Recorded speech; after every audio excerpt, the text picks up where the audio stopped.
Alright guys, we got it all chiseled off. Don't look too bad. This side's reading, it's a little, about a 1/4 inch out. As you can see, it's not real straight, and it's not too bad. Got that wrinkle in there, so ain't much I can really do about that.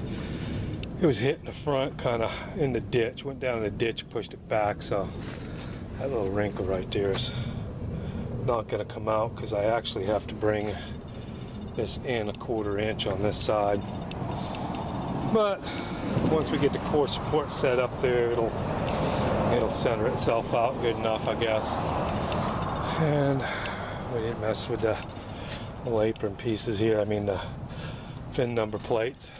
They come out all right. It's a little rough, but a lot of the stuff's hidden under the fender, so there was a big gap, but the seam sealer was coming out. I just gooped it on both sides. Had some left. On that one I had some left from into the mirror from back here. I know that looks kind of sloppy, but I chiseled out that seam sealer. It was a real wide stretch seam sealer too, so it's gonna stay wide. Probably after it dries, I'll take a razor knife or something and cut the edge off and scrape that little edges out. A little OCD kicking in there. Otherwise, it's fine. As long as it stops dripping in the trunk and the corners. And I did get my patch welded up in the back there. Right there. Yeah, don't know if we can really see that good, but that's patched. I wish I'd have thought I'd have welded that hole up and welded that hole up too. That one, I don't have a rubber grommet that's big enough. I don't know what happened to it.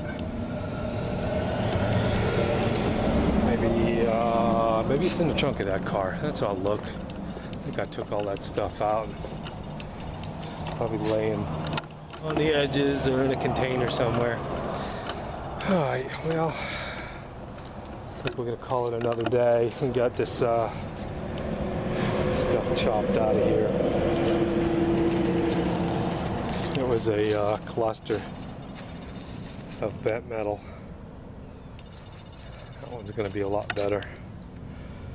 I've got my work cut out for me chiseling that stuff off too. This one you have to be a little more careful on. You don't want to damage everything. And I do see, okay, yeah, I thought it had a bend there. I was kind of straightening them up a little bit, but they need to be bent back down again.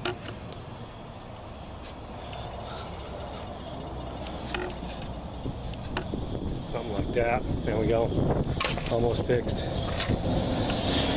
little grinding, get a few of these stalagmite pieces off there. And what I'll do is I'll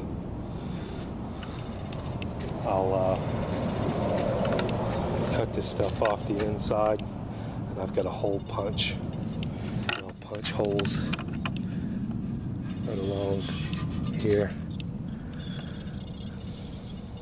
Or I'll just drill these out, then we'll have the holes in the right spot.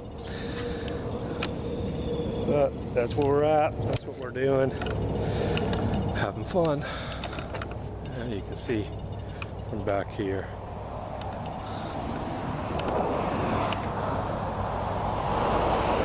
They both kind of go to the passenger side a little bit. It was whacked way over to the driver's side. But it looks like ain't much we can do about it. I'm still going to try to knock this over a little more. But, you know, it wrinkled there and then they welded it, so that kind of made it a little difficult. The more I go that way, the more this is going to bow out. So, we'll do what we can do. Like I said, once we get it all up here and lined up and screw it, and that sheet metal will adjust enough probably to get everything lined up. Alright guys, I'm going to call it a day. Almost time for dinner. springs are the fun part of getting out right there. So, not an easy task. It's probably going to be a little, not too bad probably, getting that off of there. I just don't want to damage the core support itself, so this will have to all be drilled. And I'll just probably drill it all the way into it. That way it comes off easier. Alright guys, thanks for watching. Stay tuned. We'll be putting it back together soon. Alright, y'all have a good day.